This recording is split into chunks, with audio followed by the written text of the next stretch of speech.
So I was experimenting with my crouch cancelling and my animation blending, and I found this cool little thing that you can do with Uggs. I'm not sure if this has been found before, but it's very interesting. I'm not sure. I've tested with the shunter, and it looks like shunter can't do this in the same way because it has a thinner hitbox. I'm assuming that's why.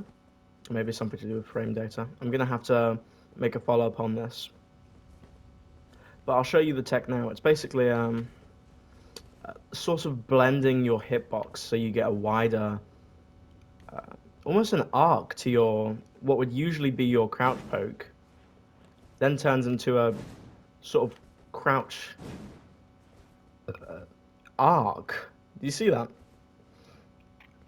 That sort of animation. Let's just prom up for you again. That arc where I just sort of teleport that way. That entire area here, for obviously a limited range, is covered in hitbox. So I'll show you over here. There's like here right here.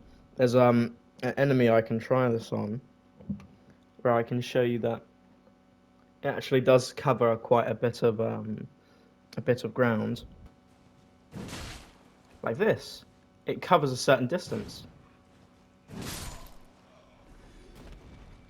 I'll try and get a better demonstration of this actually.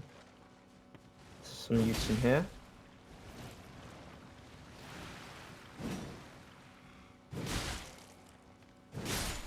Like this. Well, you can see my point. The entire distance of the poke is taken into account. It's like a little... Look at that. It's an arch on your poke. Now, I'm not sure how to get the widest arc consistently. What I have found is it's much easier to poke once and then it extends much further. But I'm sure if you just get enough rotation. Let's try this. Yeah, you can do a pretty decent arch anyway. And this is the reason why I'm calling it like momentum-based hitbox. I don't know what you call this, hitbox spreading? Momentum-based hitbox spreading. Doesn't exactly roll off the tongue, but yeah, it's what I found. On the shunter, it just sort of teleports your hitbox rather than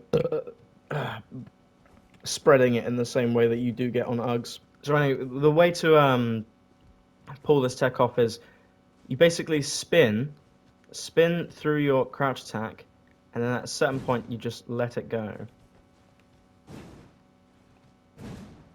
Like this. It's very momentum based, I've noticed.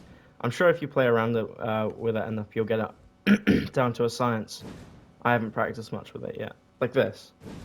Sort of spinning your crouch, and then the momentum of the crouch will sort of bring your hitbox to like spreading it. Like this. So you see this thrusting weapon has an arc. You can create an arch with thrusting weapons, and you can also create an arch with these as well. It's like 180 degrees once you get up in the air. But you can do the similar thing with Uggs by doing this crouch attack. Now, obviously you can't do this without the spin. It just sort of looks goofy. It's not gonna spread your hitbox. Like, look at this. It's just sort of moving it. You can see there, as he lunged towards me, I get no extra hitbox. But if you do the spin properly, you get this arch. Now, I'm not completely consistent with it yet, but it's a wide arch. It will stop somebody from strafing you. So you crouch, you circle your crouch whilst you're attacking, and then you attack once you get... it's almost 360 degrees. Depending on your starting point, you'll get a better rotation. So you can see I'm facing forward. I only get like a quarter of this whole spread. Usually, with a good one, you'll get about 180 degrees of arc, just like you would this attack. But if you're facing forward, you'll get a quarter. If you're facing here, you'll get this. Look at that. So much space covered.